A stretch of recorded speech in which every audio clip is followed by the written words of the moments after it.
Eto naman po mga kapatid si Aimee. To the rescue naman po si Aimee rito. Sabi ni Aimee VP Sara Duterte should have her security back ASAP. Ha?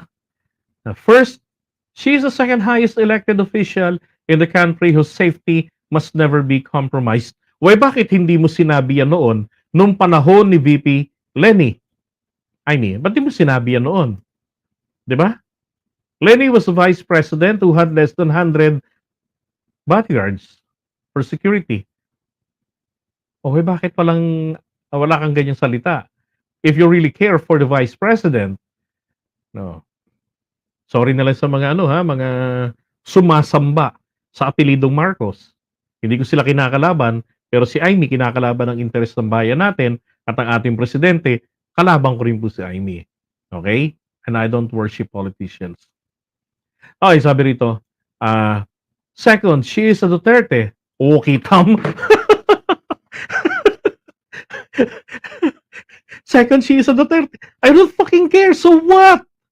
If she is a Duterte. Paano yung taong bayan? Di ba? Paano yung taong bayan? Tama nga yung binabanggit dito eh. Diyan oh. Di ba? Na yung sang damakmak na kanyang mga bodyguards, at the same time, dinedeprive din po ang milyon-milyong mga kababayan natin. Bakit? Isipin mong ilang pulis, ilan ba dapat ang napoprotektahan ng presensya nito sa labas? Pero nandoon sila nagkukumpul-kumpulan para sa isang pamilya lang. Na hindi man lang din royalty. 'Di ba? Na hindi man lang royal through orange. Grabe, dahil lang ba Duterte? Bakit hindi ba pwedeng unahin naman ang taong bayan? Aimee, hello. 'Di ba? Nako. Dapat to sa mga loyalista, masuka na ho kayo sa ugali na to ni Aimee. Huwag niyo nang sabbahin ito. Huwag niyo nang bigyan to ng boto. Mga kapatid, nanalo na ho tayo. Pag binalik niyo to sa Senado o ginawa niyong mayor ng Maynila, sabi ko sa inyo, magdudulot lang ito ng sakit ng ulo kay PBBM. Kahit sabihin niyo pa na, paano kapag wala siyang trabaho, naghasik siya ng lagim, o di lalong maganda. Madali siyang mapakulong. Madali nating arestuhin. Di ba? Sabi rito, who, like her father, is a staunch defender of law and order, hence stopping the CPP-NPA's order of battle.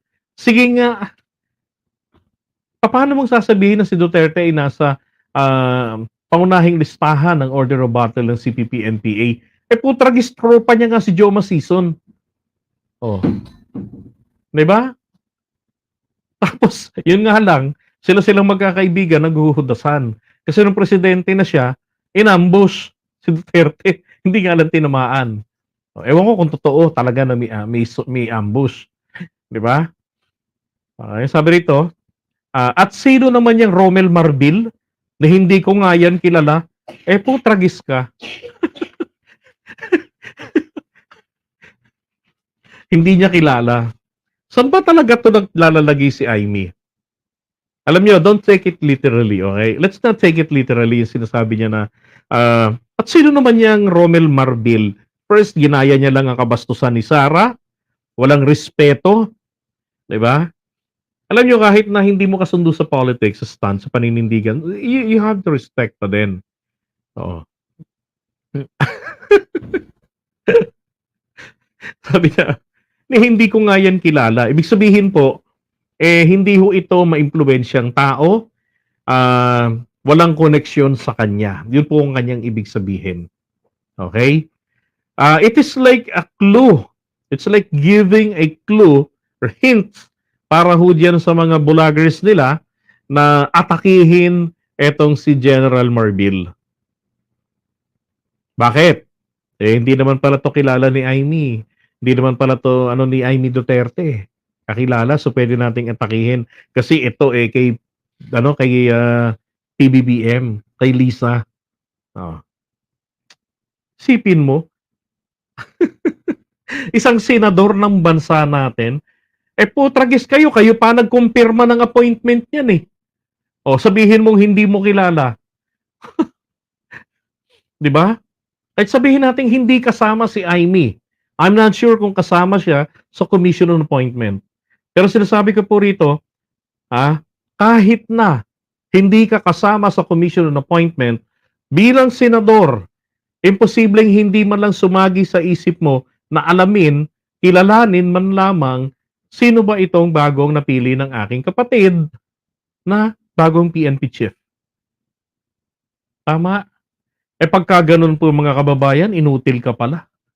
Biruin mo, PNP chief, sinong tatawagan mo pag merong kailangang talaga yung urgent na situation kailangan meron kang that you have somebody in contacts that you can phone immediately, 'di ba? To order something para doon ma-relieve sa situation na 'yon.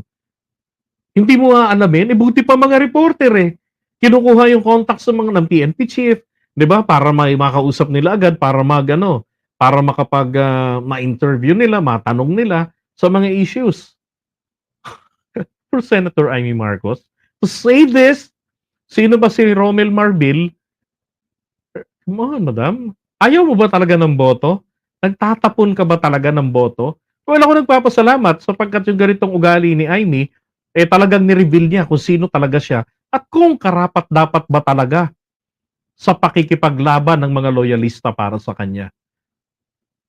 Kasi kung sinasabi ng mga loyalista, yes, ako sinasabi ko no, hindi po ganito dapat ang inyong pinaglalaban. Again, do not worship the last thing. Kapag politician, tignan po natin ang kanilang kakayanan, ang kanilang trabaho. Diba? Ganun po dapat. Yung pinaka-importanting panukalang batas, 2019 pa niya, pain, kada halalan hybrid election bill. Walang nangyayari. Panahon ni Digong, inabot ng 2022, walang nangyari. Diba? Ni-refile 2023, 2022, panahon ni Duterte, aabutin pa po ng 2025. Wala ring nangyari kung kailan kailangan natin sa darating na halalan. Bakit? Dahil ba nakatakda ka ng matalo at kailangan mo ng smart magic?